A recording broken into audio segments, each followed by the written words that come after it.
main achievement of this period was the popularity and availability of water. At that time जो paper था वो बहुत available था, ठीक है. We have read that China invented paper, तो उस टाइम पर पेपर अवेलेबल था and this availability encourage the writing of records. ठीक है, ये अवेलेबिलिटी रिकॉर्ड्स को रिटर्न में रखने के लिए बहुत हेल्पफुल रही. Okay, rulers, temples and monasteries collected these manuscripts which are major source of information about this period. Kings के बारे में जो लिखा, टेम्पल्स में जो रिटर्न मटेरियल हमें मिलता है, वो सब कुछ मेजर सोर्स है इंफॉर्मेशन का इस पीरियड के बारे में. Okay, historical records of that period exist in a variety of language. जो रिकॉर्ड्स थे these are in different languages. जो चाइनीज ट्रैवलर था they wrote it in Chinese language, ठीक है, and in Prakrit and Sanskrit, Parsi, different languages में ये written records available हैं. Okay, and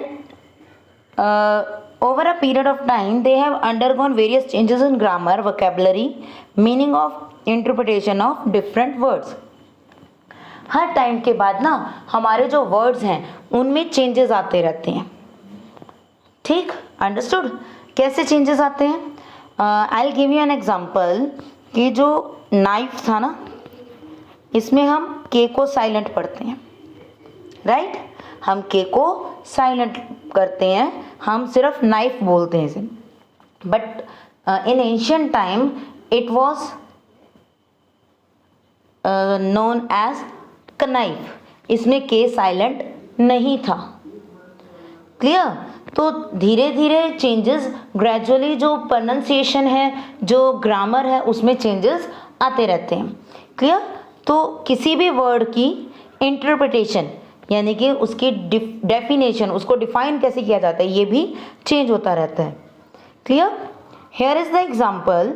the word Hindustan is referred by some people as a place where Hindus live. Hindustan कहा जाता है जहाँ पर हिंदू रहते हैं, but it is not like that. It is called Sindhustan. और क्यों? क्योंकि यहाँ पर जो लोग आए थे इंडिया में, वो सिंधु रिवर, जो इंडस रिवर है, उसके थ्रू आए थे. Okay, so it is called Sindhustan, और उसका थोड़ा चेंज होकर ये हिंदुस्तान बन गया, and now it is called India. ठीक. Many people taken an exemption to word and want to refer to it as India only. अब लोग हिंदुस्तान कहने की बजाय कि सिर्फ हिंदुओं के रहने की जगह नहीं है, यहाँ पर हर रिलीजन का, हर कास्ट का, हर कम्युनिटी का पर्सन है, so they want to call it only India. Okay, तो हिंदुस्तान को हिंदुओं से जोड़ दिया गया, बट जो एंशियंट टाइम में हम पढ़ें अगर हिस्ट्री को, तो ये सिंधुस्तान कहा जाता था इसको, और उसकी प्रोनाउंसिएशन चेंज होते होते वो हिंदुस्तान हो गया. ओके, सो जो प्रोनाउंसिएशन है और जो इंटरप्रिटेशन है वो टाइम टू टाइम चेंज होती रहती है. Our constitution, according to our constitution, the name of our country is India, that is Bharat. अब भारत के नाम के पीछे भी आपने एक स्टोरी सुनी होगी कि राजा भरत थे, उनके नाम के पीछे भारत नाम आया इंडिया का.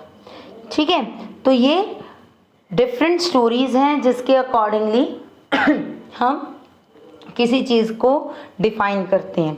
तो अब हमारे कॉन्स्टिट्यूशन में हिंदुस्तान नाम नहीं है, इट इज़ कॉल्ड इंडिया या फिर भारत. 2 नेम्स हैं हमारी कंट्री के. Okay, through manuscripts provide a lot of useful information to historians, yet the fast pace of development during the period make their quite tough. ठीक है, तो उसको बहुत टफ हो गया है उसको समझना. जैसे जैसे डेवलपमेंट हुई मैन्यूस्क्रिप्ट्स के थ्रू, हमें हिस्ट्री को समझना बहुत ज़्यादा टफ है. Okay, the movement of people in search of opportunity resulted in exchange of idea regarding agriculture, weaving, food, etc. Many ranks and differentiations emerged in the society. This was also a period of great technology, development like Persian wheel, spinning wheel, etc. जब हम medieval period में आए तब भी ancient period से medieval period तक developments हुई, और मेडिवल पीरियड में भी इटसेल्फ बहुत सारी डेवलपमेंट्स हुई, बहुत सारा चेंजेस आए। और उन चेंजेस में क्या था, पीपल केम टू या move to one country to another in search of food और वर्क और बिजनेस फॉर ट्रेड, ठीक। And by this their culture, their food, their thinking, their habits exchange to each other, ठीक है। उनकी food habits, उनकी cultures वो exchange हुए, और उन्होंने फूड बनाना या वीविंग करना और एग्रीकल्चर वर्क उन्होंने सीखा एक दूसरे से, ओके। और सोसाइटी में different ranks, different thinkings develop होना स्टार्ट हो गई, और बहुत सारी टेक्नोलॉजीज भी डेवलप हुई, जैसे Persian wheel and spinning wheel. Persian wheel होता है वो जिससे वाटर निकलता है, वो सर्कल सा चलता है, वेल पर लगाया जाता है वो, और उससे उसको एक ऑक्स जो है वो खींचता है, पुल करता है, और उससे अपने आप वेल में से वाटर बाहर आता है, दैट इज पर्शियन व्हील। और स्पिनिंग व्हील मीन्स जो हम चरखा यूज़ करते हैं, जिससे हम देखा होगा आपने गांधी जी भी यूज़ कर रहे हैं उससे, ठीक है, तो वो स्पिनिंग व्हील है। Excavation of medieval towns, sarai and villages along with paintings, monuments, sculpture, coins and inscriptions also gave a lot of information about the different aspects of the society and culture.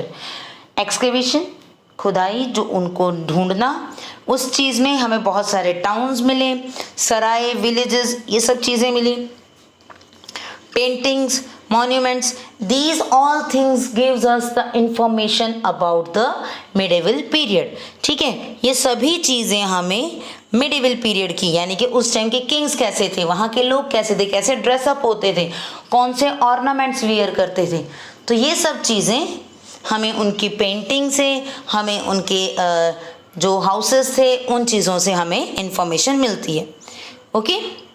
So this chapter is about the information sources of medieval period, okay, and we have read about all the chapters of history, so I think you all get the topic।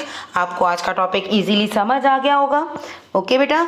so that's it in today's topic and your chapter 9 is completed। now we will do the book exercise, okay, so that's it for today। thank you and have a nice day।